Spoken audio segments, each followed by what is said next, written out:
right, the bike. So bike setup, you want to check for hip height.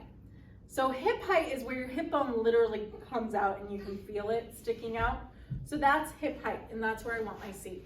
So this seat is a little low for me. I'm going to pull out on the blue knob. Some of these are a little snug, but pull out, bring my seat up. There are numbers on the side of here, so I know exactly where it's set on each bike.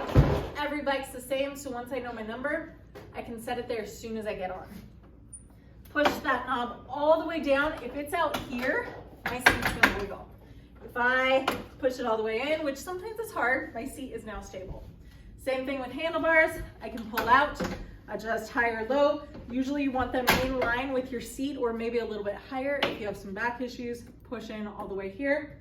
You can check where your seat should be based on elbow to finger length. So I'm gonna put my elbow on the seat and then at the tip here, which means my seat needs to go back a little bit. So I'm going to turn this over to the left, screw it in, and now I have this even length. So I've got from here to here. There are also numbers here, so you know where to adjust. You can also bring the screen further away from you or closer to you. So play around with that till you find your right setup. You will sit up basically to double check that this is the right seat height for you. You're gonna start pedaling. You should have a soft bend to your knee at the bottom of your extension. If you feel like you're dropping your hip to get to the bottom of this, so I'm going here, and that's exaggerating it, but I feel this slight hip drop, then I know that I've set my seat too high and I need to adjust back down. So to turn the resistance up as I'm going, I can turn it to the right and add resistance slowly.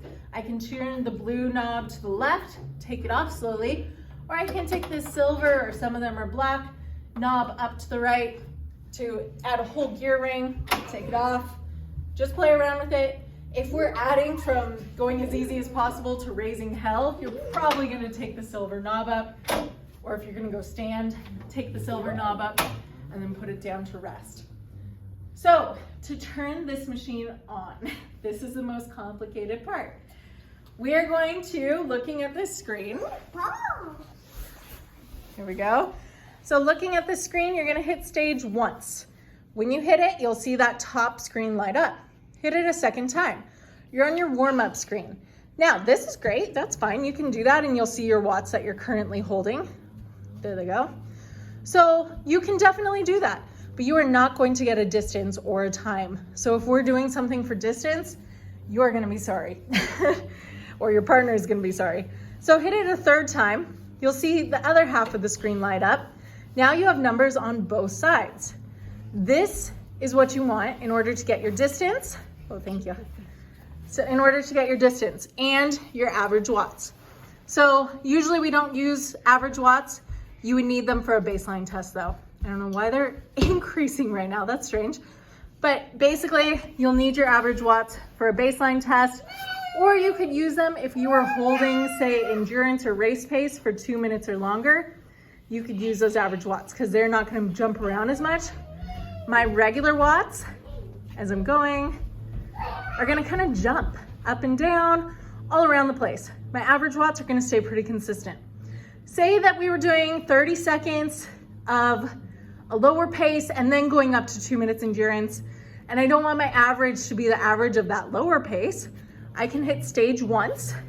That is gonna zero out the time. Everything else will take 4 to 5 seconds and it will zero out. So now my average has reset as well. So that's what I'm looking for in a baseline test. So when I'm gonna baseline test, I'll start moving, make sure you're moving.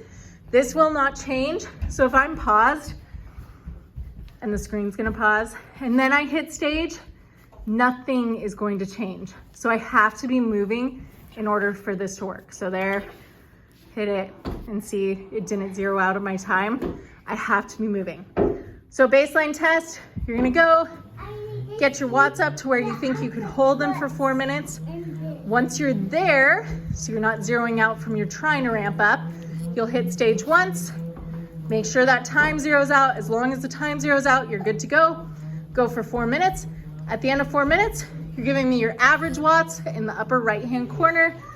Then you can take that number over to the screen and say, all right, here we are. Chart looking up. I'm a male. I just trained at let's say 195. I'll bump myself up to a level 6. So that means I'm at 200 watts when I'm at race pace. I will ramp it up to 245 for raise hell. We'll take it down to 155 when we're at heat up pace. Same thing, female. I just trained at a 235. So I think I'll put myself at a level 3, which means I'm holding 230. But hey, you know what?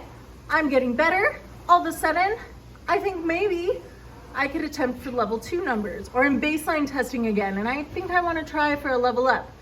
You hold 270, you're a level 2. Now my endurance pace will be a 240, my race hell 325, 275 for race pace.